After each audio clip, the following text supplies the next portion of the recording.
दोस्तों, Gujarat high court का एक बहुत ही इम्पॉर्टेंट केस आपके साथ मैं डिस्कस करने वाली हूँ। ये केस काफ़ी ज़्यादा हेल्पफुल रह सकता है आप सभी के लिए। स्पेशली 2018 और 2019 में काफ़ी सारे ऐसे केसेस हुए हैं, तो जिनके लिए ये केस बहुत ही इम्पॉर्टेंट रह सकता है, हेल्पफुल रह सकता है। तो चलिए अब जानेंगे इस केस के अंदर क्या है।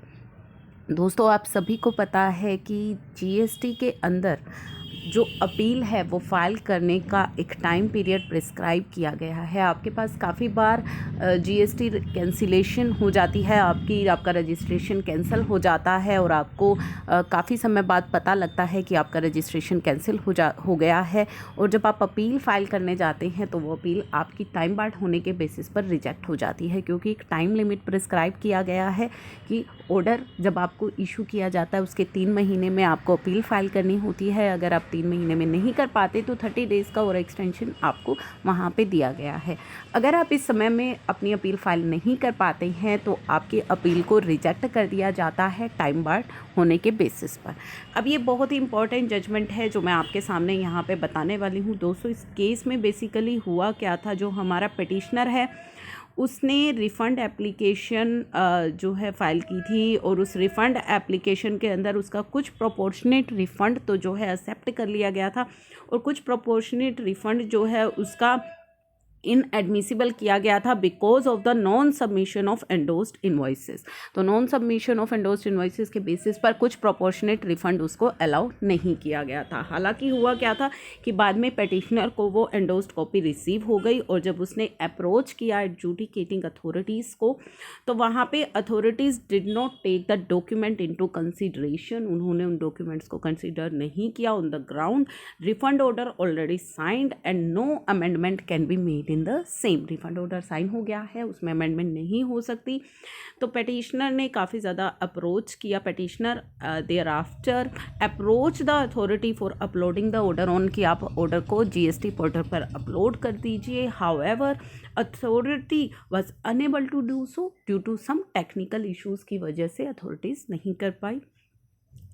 इन case petitioner adjudicating authority advise the petitioner advise किया to file fresh refund application and generate fresh application reference number के फ्रेश एप्लीकेशन जो है आप जनरेट कर दीजिए। But petitioner could not do so, क्योंकि जीएसटी पोर्टल अलाउ नहीं करता filing of refund application for same month twice when the reason of refund is same and refund application first refund application is not closed। तो GST portal allow नहीं करता एक महीने में, same month में आप 2 बार सेम रिफंड एप्लीकेशन फाइल करें, same reason हो रिफंड का, और पर्टिकुलरली जब फर्स्ट आपकी एप्लीकेशन क्लोज ना हुई हो।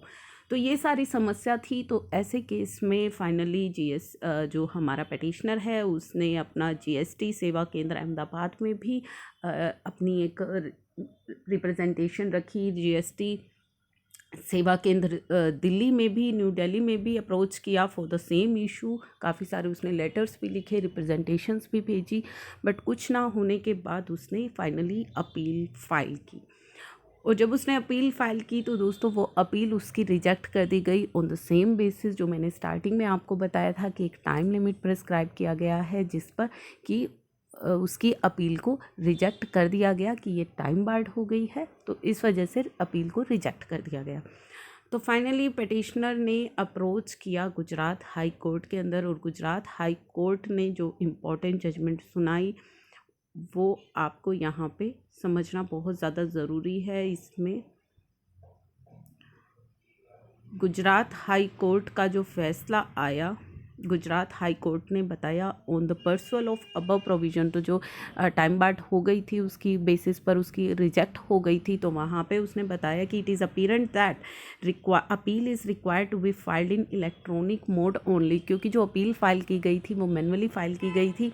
तो गुजरात हाई कोर्ट ने बताया कि अपील जो है वो इलेक्ट्रॉनिकली ही फाइल हो सकती है, and if any other mode is to be prescribed then same is required to be notified by way of notification. और अगर किसी दूसरे मोड में यानी कि मैनुअल मोड में अगर आपको फाइल करनी है तो वो जो है नोटिफिकेशन के द्वारा प्रिस्क्राइब्ड होना चाहिए। तो ऐसी कोई भी नोटिफिकेशन नहीं थी और मैनुअली जो अपील है वो फाइल की गई थी।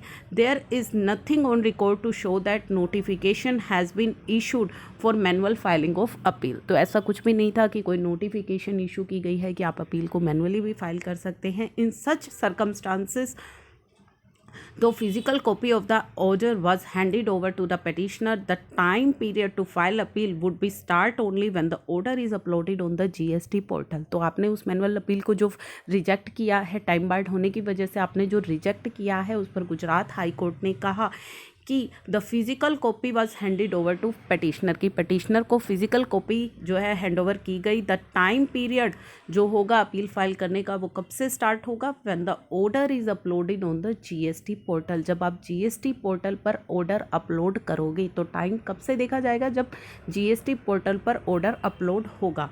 Without the order being uploaded petitioner could not file the appeal and therefore contention raised on the behalf of respondent that uploading of order and filing of appeal are two different process। तो यहाँ पे जो है respondents ने भी एक सवाल उठाया था कि ऑर्डर अपलोड करना और अपील फाइल करना दो डिफरेंट प्रोसेसेस हैं। तो उस पर भी गुजरात हाई कोर्ट ने कहा कि जो रेस्पोंडेंट ने कहा है uploading the order and filing of appeal are two different process is not tenable in the law. Filing of appeal and uploading are the intertwined activity. The order is required to be uploaded online. जो order है वो upload होना चाहिए था online, क्योंकि physical copy यहाँ पे order की दी गई है, ऑनलाइन ऑर्डर अपलोड नहीं हुआ था। So that appeal can be filed electronically as per the mandate of the provision of act and rule. तो अपलोड हो जाना चाहिए था ऑर्डर ऑनलाइन, ताकि प्रोविजंस के अकॉर्डिंगली ऑनलाइन उसका जो अपील है वो फाइल की जा सकती। वो अपील ऑनलाइन फाइल इसलिए नहीं की जा सकती क्योंकि ऑर्डर अपलोड नहीं था ऑनलाइन।